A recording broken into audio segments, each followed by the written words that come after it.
इयत्ता 8वी मराठी चोच आणि चारा या पाठाचा अभ्यास करूयात.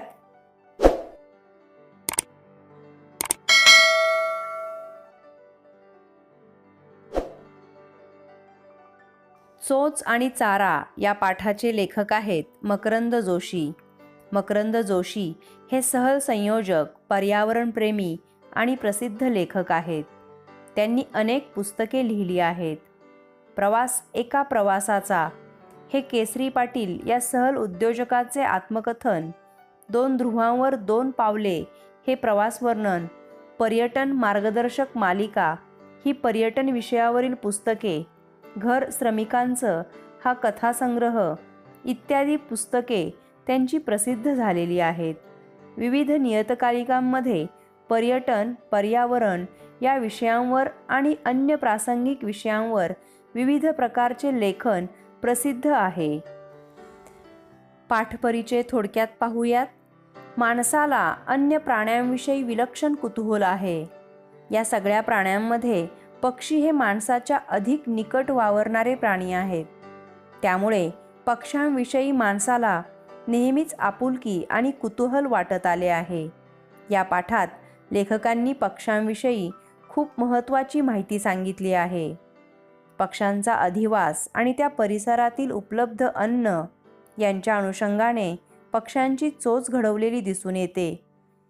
याच भिन्न भिन्न प्रकारच्या चोची, त्यांचे कार्य आणि पक्ष्यांच्या हालचालींमध्ये होणारा त्यांचा उपयोग यांची माहिती या पाठात अतिशय प्रसन्न शैलीत मांडलेली आहे. तिची उलुशीत चोच, तेच दात, तेच ओठ अशा शब्दांमध्ये सुग्रण पक्षाचं वर्णन बहिणाबाई आपल्या निरीक्षणामधून करतात. मुलांनो, बहिणाबाई चौधरी या अतिशय मोठ्या कवयित्री होऊन गेलेल्या आहेत आणि त्यांनी अतिशय सुंदर इथे पक्ष्यांचं वर्णन केलेलं आहे. सुग्रण पक्षाच्या चोचीचं त्यांनी केलेलं वर्णन बहुतेक सगळ्या पक्ष्यांना सहज लागू पडतं. पक्ष्यांची चोच म्हणजे केवळ त्यांच्या तोंडाचा भाग नाही, कारण या चोचीनं अन्न खाण्याबरोबरच इतर अनेक कामं सहज केली जातात. जर तुम्ही वेगवेगळ्या जातीच्या पक्ष्यांचे बारकाईने निरीक्षण केलं तर लक्षात येईल की पक्षी आपल्या चोचीचा उपयोग चिखलातून किंवा झाडाच्या खोडातून अन्न शोधणं, बिया फोडणं, शिकार केलेल्या प्राण्याचे तुकडे करणं यासाठी तर करतातच, पण त्याचबरोबर चोचींचा उपयोग घरटं बांधण्यासाठी, पिलांना भरवण्यासाठी इतकंच काय, पण झाडावर चढणं किंवा वेलीवर लटकणं यासाठी सुद्धा केला जातो. म्हणजे चोच ही जणू पक्ष्यांसाठी हात, पाय, दागिना, चमचा, फावडं, करवत आणि बरंच काही असतं. सर्वसाधारणपणे पक्षी निरीक्षण करताना पक्ष्यांचा रंग, उडण्याची किंवा बसण्याची पद्धत यांबरोबरच त्यांच्या चोचींचा आकार कसा आहे याकडे लक्ष दिलं जातं. कारण चोचीच्या आकारावरून त्या पक्ष्याचे भक्ष्य, घरट्याचा प्रकार याचा अंदाज बांधता येतो. प्राणीसृष्टीमध्ये वेगवेगळ्या गटातल्या प्राण्यांच्या शरीर रचनेकडे बघितल्यावर जाणवतं की फक्त पक्ष्यांना चोच असते. उत्क्रांतीच्या ओघात, बदलत्या हवामानात आणि बदलणाऱ्या नैसर्गिक परिस्थितीमध्ये टिकून राहताना प्राण्यांच्या शरीरात बदल होत गेले. त्यातले काल सुसंगत, उपयोगी आणि आवश्यक बदल टिकून राहिले. याच प्रवासात पक्ष्यांची चोच निर्माण झाली. मुलांनो, पक्ष्यांची चोच म्हणजे त्यांचे हात, पाय, दात, ओठ सर्व काही आहे. फक्त खाण्यापिण्यासाठी तोंड म्हणजे चोच एवढेच चोचीचे वर्णन योग्य होणार नाही. त्याखेरीजही अन्य कामे चोचींच्या साह्याने पक्षी पार पाडतात. पक्ष्यांच्या ज्या वेगवेगळ्या जाती निर्माण झाल्या त्यांच्या चोचींमध्ये रंग, आकार यात विविधता निर्माण झाली. मात्र पक्ष्यांच्या प्रकारानुसार चोचींचे प्रकार बदलताना दिसले तरी सगळ्या पक्ष्यांच्या चोचींची मूळ संरचना समान असते. कोणत्याही पक्ष्याची चोच 2 भागांमध्ये विभागलेली असते. वरचा भाग मॅक्सिला आणि खालचा भाग मॅन्डिबल. बहुतेक पक्ष्यांना याच चोचीवर बाह्य श्वसनेंद्रिय असतात.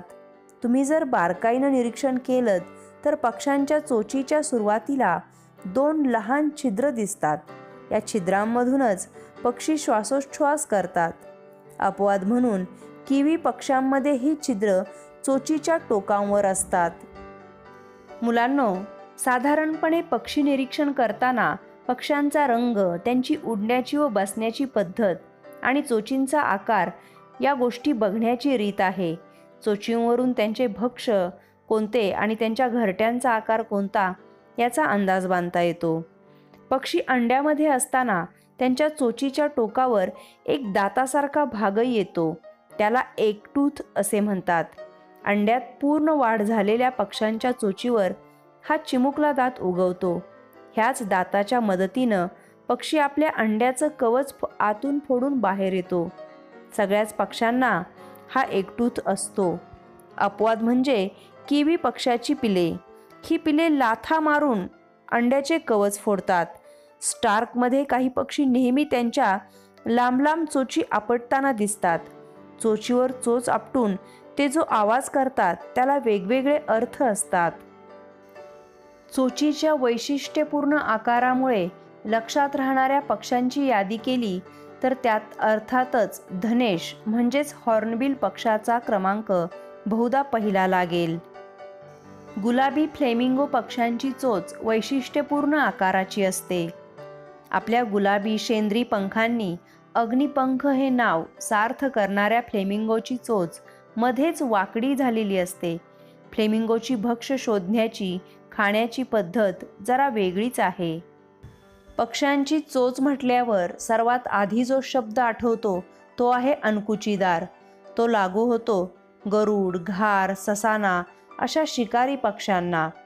सापापासून ते सशांपर्यंत अनेक प्रकारच्या प्राण्यांची शिकार करणाऱ्या या पक्ष्यांना आपली शिकार घट्ट पकडता यावी, फाडता यावी, तिचे तुकडे करता यावेत म्हणून बाकदार, अणकुचीदार चोच असते. या चोचीचा वरचा भाग खालच्या भागापेक्षा थोडा लांब आणि वळलेला असतो. याउलट सुतार, हुप्पो या पक्ष्यांची चोच एकदम सरळसोट असते.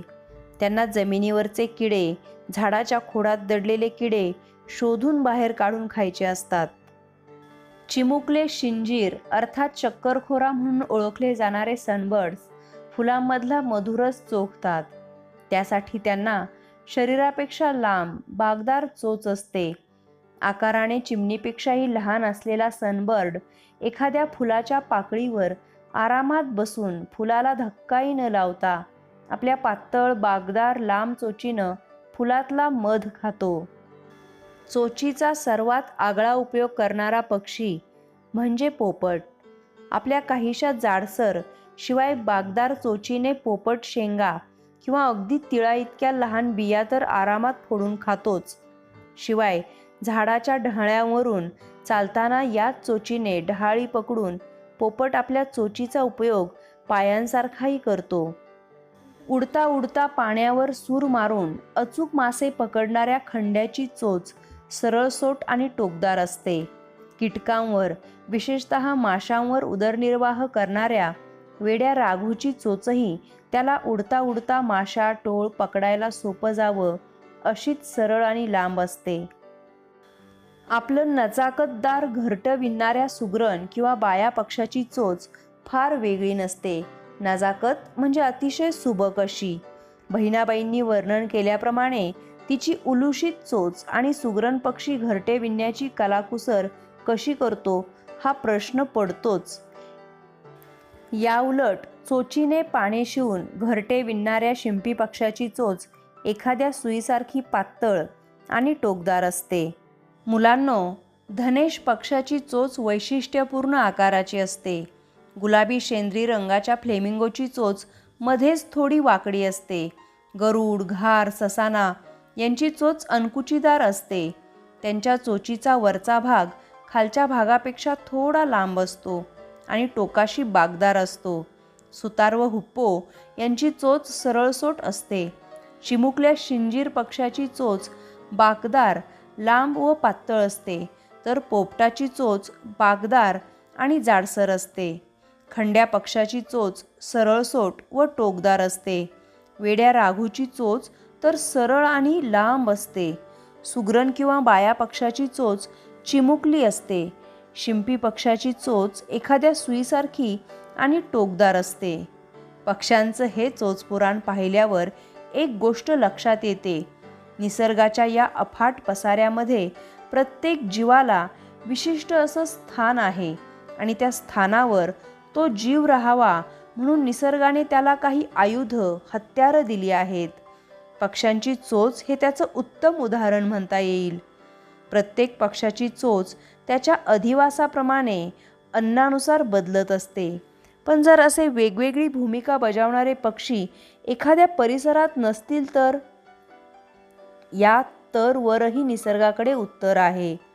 दक्षिण अमेरिकेतल्या गॅलापॅगोस बेटावर फिंच पक्ष्याच्या 13 प्रजाती आढळतात. आता फिंच या एकाच प्रकारातले असल्याने त्यांची मूळ शरीररचना सारखीच आहे, पण या सगळ्यांचं खाद्य मात्र वेगवेगळं आहे.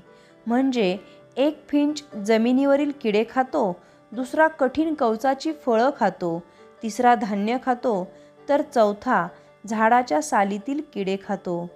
आता खाणं बदलल्यामुळे या सगळ्यांच्या चोचीचे आकार, रचना बदललेली पाहायला मिळते. पक्ष्यांच्या चोचीची ही माहिती वाचल्यानंतर ज्याने चोच दिली तो चाराही देतो या म्हणीचा नेमका अर्थ ध्यानात तुमच्या नक्कीच आला असेल. पक्षी हा प्राण्यांच्या साखळीतील एक कडी आहे. एक कडी निखळून पडली तर प्राण्यांची साखळीच उद्ध्वस्त होईल.